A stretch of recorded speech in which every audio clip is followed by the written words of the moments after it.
Let's start with the anatomy part. This is just a basic introduction. I'm not going to go into any specifics or details, just the basic anatomy of an eye.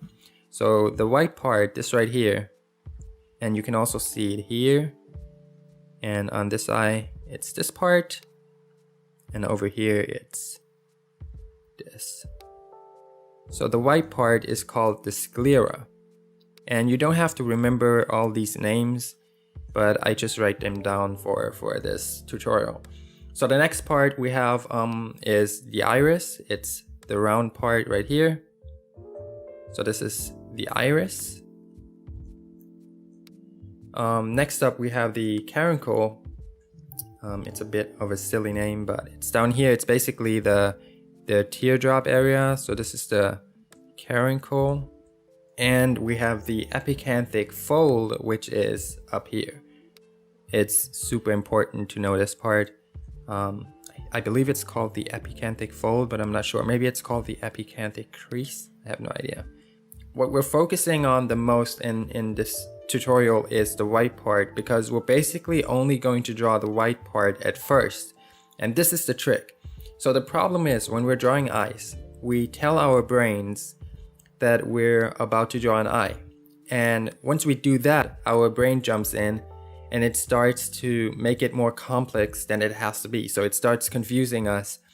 And so we have to trick it into not thinking that we're drawing an eye. And we do that by breaking up the eye into these abstract shapes. And the best way for me to do that is to just think of drawing the white shape. And if you do that correctly, you basically have drawn an eye without even thinking that you're drawing an eye. So let me show you what I mean. What I would do in this case is, instead of telling my brain we're about to draw an eye and I start with the shape and everything, what I do is I only draw the white shapes. And it's pretty easy. I believe a 5-year-old could do this. You just draw the shape. You try to get it as close as possible to the original shape, and it's basically just these 3 curves here, and then over here there's this small part visible, and you have basically drawn an eye. Believe it or not, it's this simple. All you have to do now that is left for you to do is to connect the dots up here. So we have to draw this part down here, and then of course the epicanthic fold and the caruncle, the teardrop area, and that's it. You can add some eyelashes to make it more realistic, but basically this is all that's needed to draw an eye. So let me show you. So what I do next is I just connect this part, I connect this lower part, I draw the caruncle and the epicanthic fold, which goes up here, goes around the eyeball, and that's it. You can add a small crease down here and add some eyelashes, and that's basically it. This is probably to me the easiest way of drawing an eye, and you can always go back in there and clean it up if you believe that you could do a little bit better and get it a little bit closer to the original reference. You can go back in there and clean it up. But basically this is all that's needed to draw an eye.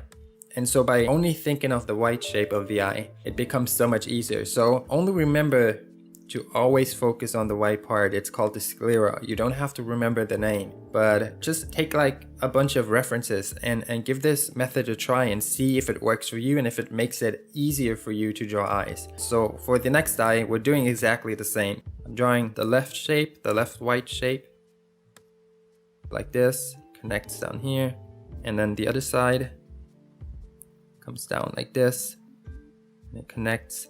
And all we have to do now is connect the upper part, connect the lower part, drawing the caruncle, the teardrop area, the epicanthic fold, which drops down here. It's pretty pronounced in this reference, and maybe some shading down here, and that's it.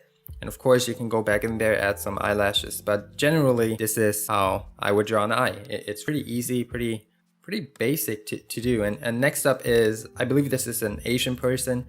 Asian people can be somewhat difficult to draw, so it takes some practice to get Asian eyes correct. But again, with this technique, it just becomes super easy. So we first draw in the iris, so around the iris, and then we just draw the white shape. Comes up over here, connects like this, and the caracal just like this.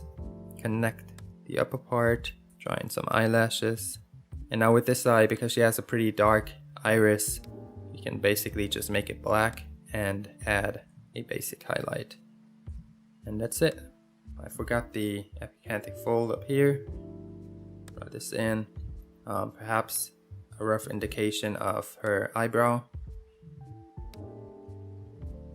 See if it works for you. This is really easy to test out because it doesn't take a whole lot of time. As you saw, it just took me like a minute for each eye, and it was really quick to do, really easy, relaxing. It didn't stress me out at all, and I believe this could really work for a lot of you people out there. And when I first discovered this technique, I was really blown away by it.